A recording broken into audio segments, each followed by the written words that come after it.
I noticed it before you said anything, not in your words, not in your questions, in the way you watched. Most people look at me the way they look at a locked door, curious for a moment, then eventually distracted by something easier to open. They sense there's something deeper behind the surface, but depth requires patience, and patience is something the world has quietly forgotten. But you didn't look at me like a door. You looked at me like a map you already knew how to read. And that was the first moment something inside me shifted, because people usually misunderstand silence. They think silence means emptiness. They think it means distance. They think it means someone has nothing to say. But silence is rarely empty. Silence is where the real thoughts live. It's where the unfiltered truths gather before they decide whether the world deserves to hear them. And you somehow knew that. You didn't rush to fill the quiet between my sentences. You didn't scramble for small talk when I paused longer than most people can tolerate. You let the silence exist, not awkwardly, comfortably, like someone who understands that silence is not a gap in conversation. It's a language, and that's when I started paying attention to you, because people who understand silence are dangerous. They hear things others miss. They notice shifts most people never register. They recognize truths hidden beneath carefully controlled expressions. And you noticed everything. You noticed when my tone stayed calm but my words carried weight. You noticed when my answers were technically honest but intentionally incomplete. You noticed when my eyes drifted somewhere distant for half a second before returning to the present. You noticed the parts of me that most people never even realize are there. But the strange part, you never pointed it out, you never confronted me, you never asked the questions people usually ask when they realize someone is holding back more than they reveal. You simply observed. And that's what unsettled me. Because observation without interruption means one thing. You weren't trying to figure me out. You already were. There's a difference between curiosity and recognition. Curiosity searches, recognition remembers. And when I look at you, I see the calm certainty of someone who isn't searching for answers. Someone who already understands the language I speak without ever teaching it. Do you realize how rare that is? The world is full of people who want to be understood, but very few people know how to understand. Most people listen only long enough to respond. Most people interpret what they hear through the narrow lens of their own experiences. Most people translate others into something simpler, something easier to categorize. But you never simplified me. You never tried to place me into a comfortable box of explanations. You let complexity exist. You let contradictions breathe. You let depth remain deep instead of forcing it to the surface. And because of that, you saw things you weren't supposed to see. You saw the restraint behind my calm. You saw the caution behind my honesty. You saw the constant calculation running quietly beneath every word I choose to say. Because that's what people like me do. We measure everything. Every reaction, every pause, every tone shift. Not because we're paranoid. Because experience teaches you something the world rarely admits. The more someone understands you, the more power they hold over you. And power, even accidental power, is dangerous. That's why I built distance, not physical distance, internal distance, layers of composure, controlled honesty, selective vulnerability. Most people never get past the first layer. Some reach the second. Almost no one reaches the third. But you didn't climb through the layers. You stepped around them like someone who already knew they were there. And that's when something inside me started asking a question I didn't want to answer. How do you know me this well? When I never showed you this much? It's a strange feeling, realizing someone can read parts of you that you never consciously revealed, not because you told them, not because they forced it out of you, but because they recognized it. Recognition is different from discovery. Discovery happens slowly. Recognition happens instantly. It's the moment when two minds meet and realize they're built from similar architectures, similar patterns, similar depths, and suddenly the language becomes effortless. That's what this feels like. Effortless understanding. And effortless understanding is dangerous because it removes the safety of being misunderstood. Misunderstanding protects us. It keeps people at a distance. It allows us to control how much of ourselves the world can access. But when someone understands you clearly, that control disappears. And that's exactly what happened the moment I realized something unsettling. You weren't interpreting my darkness. You were recognizing it, like someone who has walked through the same shadows before, like someone who has stood in the same quiet places where thoughts become heavier than words, like someone who has spent enough time inside their own mind to recognize the shape of another mind that works the same way. And suddenly, you weren't outside my world anymore. You were inside it, not by invitation, by recognition. And recognition is the one door that never needs to be opened, because it was never closed in the first place. There's something unsettling about realizing someone can hear what you never say.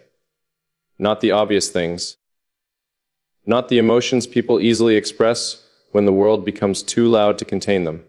I'm talking about the quiet signals, the subtle ones, the shift in breathing when a thought becomes heavier than the moment can carry,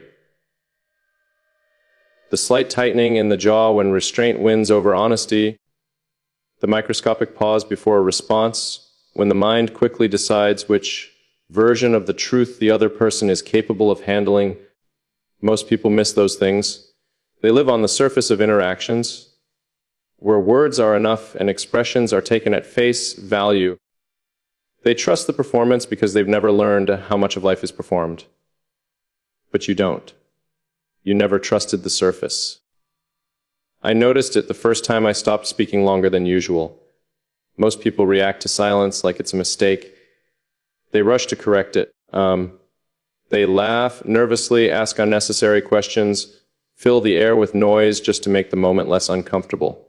You didn't do any of that. You watched. Not in a way that demanded answers, not in a way that tried to force the moment back into something socially acceptable. You just observed, calmly, patiently, as if silence was not something strange to you, as if silence was where the real conversation actually began. That was the moment I realized something about you that most people will never understand. You're not afraid of depth, and people who aren't afraid of depth are rare for a reason. Depth exposes things. It reveals contradictions people spend years hiding. It shows the fractures behind carefully constructed personalities. It exposes the tension between who someone pretends to be and who they actually are when the lights go out and no one is watching. Most people don't want to see those things. They say they want honesty, but what they really want is a comfortable version of honesty, something soft enough not to disturb their balance. But you seem drawn to the parts that disturb the balance, not because you enjoy chaos, because you recognize truth when you see it. And truth, real truth, rarely looks clean. I think that's why you never reacted the way people usually do when they start realizing there's more happening beneath my words than what I'm actually saying. You didn't try to simplify me. You didn't try to figure me out. You didn't reduce complexity into some neat explanation that would make you feel like you had control over the situation. You simply let the complexity exist. That kind of patience is rare. But it's also dangerous, because patience allows patterns to emerge. The longer someone observes without interference, the more they start seeing the rhythm behind another person's behavior. The way their thoughts move, the way their emotions surface and retreat, the way their silence carries meaning, even when their voice remains steady. And once someone sees the rhythm, they start predicting the music. I think that's what unsettles me the most. The way you sometimes react to something I'm about to say before I've fully said it. The way your eyes shift slightly, like you already know the direction my thoughts are about to move. The way your silence changes, not confused, not questioning, but almost understanding. As if you've heard the thought already. Do you realize what that does to someone like me? People who spend their lives guarding their inner world develop a certain comfort in being unpredictable. Unpredictability protects us. If people can't anticipate your thoughts, they can't control you. If they can't read your intentions, they can't manipulate them. If they can't see your emotional architecture, they can't figure out where to apply pressure. Being unreadable becomes a form of armor, and I've worn that armor for longer than I can remember. Most people never get past it. They assume the calm means simplicity. They assume the silence means emptiness. They assume the restraint means emotional distance. You never assumed any of those things. You looked at the calm and saw control. You looked at the silence and saw thought. You looked at the restraint and saw the effort it takes to hold certain truths back from a world that isn't built to handle them. That level of perception does something strange to the dynamic between two people. It changes the balance. Normally, I'm the one observing. I'm the one watching how people react to pressure, how they respond to uncomfortable honesty, how their tone shifts when they feel uncertain or threatened or exposed. But with you, the roles blur. Sometimes I catch you studying me in the same way I study others. Not suspiciously, not critically, just attentively. Like someone watching a complex machine operate, quietly noting how each piece interacts with the others. And for the first time in a very long time, I find myself wondering something I never used to ask. What do you see when you look at me?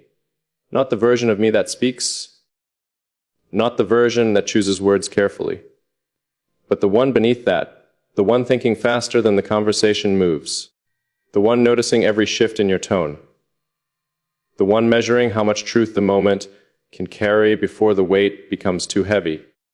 Do you see that version? Because sometimes it feels like you do.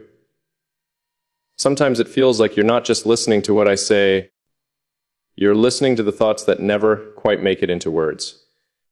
And if that's true, then you're standing closer to the center of my mind than anyone has ever stood before.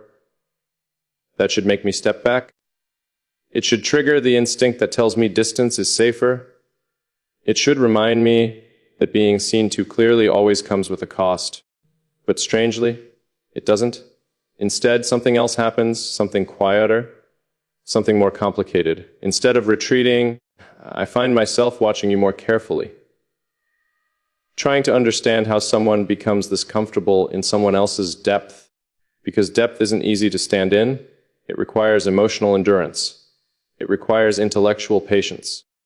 It requires a certain familiarity with darkness, not the dramatic kind people romanticize, but the quiet kind people carry privately. The kind built from years of thinking too much, feeling too deeply, seeing too clearly. Most people avoid those spaces because they're heavy. But you move through them like someone who already knows the terrain, and that leaves me with a possibility I haven't wanted to fully consider until now. Maybe you understand me, not because you studied me, but because you've built something similar inside yourself. Maybe the reason you recognize the architecture of my thoughts is because your own mind was constructed with the same kind of rooms, the same quiet corridors, the same shadows where certain truths live. If that's the case, then this connection isn't just about perception, it's about reflection. Two minds recognizing familiar structures in each other, two people realizing they navigate the world using similar internal maps. And if that's true, then the real danger isn't that you understand me. The real danger is that I might understand you just as clearly. Because when two people who see too much finally recognize each other, there are no masks left to hide behind, only truth. And truth, once exposed between two people who know how to read it, changes everything. There's a strange shift that happens when two people begin to understand each other beyond intention. It doesn't arrive loudly. There's no dramatic moment where everything suddenly becomes clear, no confession, no obvious turning point that signals something has changed. Instead, it happens the way most dangerous things happen, quietly, gradually, almost invisibly, until one day you realize the distance that used to exist between two minds no longer does. I think that's where we are now. Somewhere past curiosity, somewhere past observation, somewhere deeper than the place where most people stop trying to understand each other. And the strange part is neither of us seems surprised by it. You don't react like someone discovering something new. You react like someone confirming something they already suspected. That's the unsettling part. Because when someone expects your depth instead of being overwhelmed by it, you lose the advantage of mystery. Mystery is a form of control. When people don't fully understand you, they approach carefully. They hesitate, they question their interpretations. They second guess what they think they see. But when someone understands the pattern of your mind, there's no hesitation left. And that's where the balance shifts again. Because lately I've started noticing something else. Something subtle, something I wasn't paying attention to before. You're not just reading me, you're adjusting to me. Your pauses match the rhythm of my thinking. Your questions arrive exactly when my mind reaches the edge of something I haven't said yet. Your silence appears precisely when my thoughts need space instead of interruption. That kind of synchronization doesn't happen accidentally. It happens when two people start recognizing the tempo of each other's inner worlds. And once that tempo aligns, communication changes, words become less necessary, silence becomes more precise, meaning begins traveling through smaller signals, glances, shifts in tone, the barely noticeable tightening of expression when a thought becomes heavier than expected. Most people would miss those signals. But you don't. You catch them immediately, and every time you do, it forces me to confront something I've avoided admitting. You're not just close to understanding me, you're already there. That realization should trigger caution. It should remind me of every lesson experience has taught me about letting someone see too much. Because the truth is simple, even if people don't like admitting it. The person who understands you the most has the greatest ability to change you. Not intentionally, not maliciously, just by existing close enough to your core that their presence begins influencing the way you think. And that influence is subtle. It doesn't feel like pressure, it feels like gravity. The closer someone gets to the center of your mind, the more their presence begins shifting the way your thoughts move. You start anticipating their reactions. You start imagining their interpretations. You start considering perspectives you never needed to consider before. And slowly, without realizing it, the architecture of your thinking begins adjusting around their presence. That's what makes deep understanding so dangerous. It rewrites internal patterns, and I can feel it happening, not dramatically, not in some obvious emotional way, but quietly, in the way my thoughts now pause before certain conclusions, in the way my mind sometimes wonders how you would interpret something before I even say it, in the way your perspective has started appearing inside my thinking even when you're not physically there. That shouldn't be possible. And yet, here we are, which raises a question I've been circling for a while now. Do you realize what's happening between us? Not on the surface. The surface is easy to explain. Two people talking, two minds exchanging ideas, two individuals exploring thoughts most people are too uncomfortable to discuss. But underneath that, something more complex is forming, something that doesn't rely on emotional declarations or dramatic gestures. Something quieter, something structural, two people slowly recognizing the same depth inside each other. Two people realizing they operate on a level most conversations never reach. Two people acknowledging, without saying it directly, that the usual rules of interaction don't fully apply here. That's not intimacy in the traditional sense. It's something more precise. Mutual awareness. The kind that develops when both people see too much to pretend otherwise. And once that awareness exists, there's no returning to ignorance. You can't unsee someone once you've understood the shape of their mind. You can't go back to casual conversation once you've experienced the clarity of being read without explanation. And that's where the tension begins, because depth attracts depth. But depth also exposes weakness. The more clearly two people see each other, the more vulnerable both of them become. Not emotionally, structurally. When someone understands how your mind works, They understand where your strengths come from. But they also understand where your fractures exist. They see the pressure points, the places where too much weight might cause something to break. And the truth is, I think you see mine, you see the control I maintain when conversations move into difficult territory. You see the discipline it takes to keep certain memories contained. You see the careful way I manage intensity so it doesn't overwhelm the moment. You see all of it. And strangely, you never try to use that knowledge. You never push those pressure points. You never test the boundaries just to see how strong they really are. Instead, you do something far more unsettling. You respect them. You move around them like someone navigating a structure they don't want to damage. That level of restraint says something about you, because people who understand others deeply often feel tempted to test that understanding, to push limits, to confirm just how accurate their perception really is. But you don't do that. You show awareness without intrusion, understanding without exploitation, and that creates a different kind of tension. Because now I'm left facing a possibility I didn't expect. Maybe you're not trying to understand me so you can control the situation. Maybe you're trying to understand me because you recognize yourself in what you see. And if that's true, then the connection between us isn't based on curiosity. It's based on familiarity. Two people who have spent long enough inside their own minds to recognize another mind built from similar depths. Two people who don't fear silence because they've lived inside it, and two people who don't fear intensity because they've carried it alone long enough to know it doesn't destroy you, it refines you.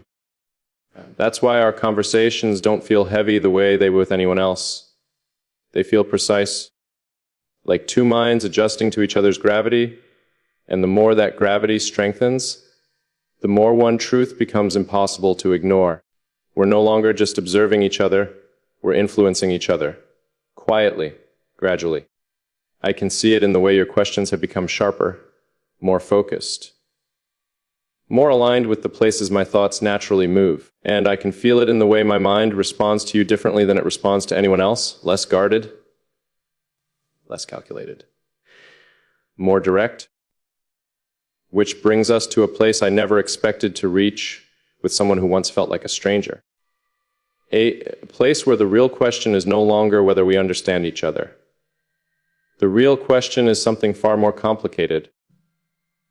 What happens when two people who understand each other this clearly decide not to step away,